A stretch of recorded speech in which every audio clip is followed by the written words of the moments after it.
আমি একটা কথা বলছি। আ দেখো কার শরীরে কি অ্যালার্জি সেটা কিন্তু সে ডেফিনিটলি বুঝতে পারে আ খাওয়া-দাওয়া করার সঙ্গে বা কোনো না কোনো জায়গায় তো ডেফিনিটলি সে ফিল করেছে যে তার স্কিন সেনসিটিভ।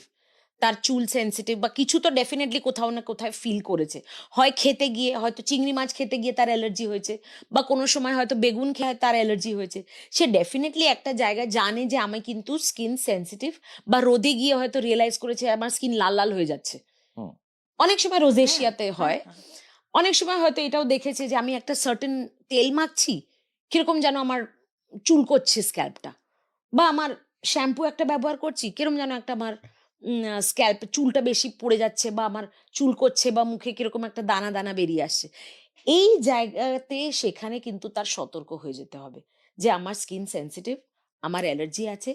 সেখানে কিন্তু যদি কালার করতে হয় বা কোনো সময় যদি কোনো হেয়ার ট্রিটমেন্ট করতে হয়, তার কিন্তু একটা প্যাচ টেস্ট করে নেওয়া দরকার।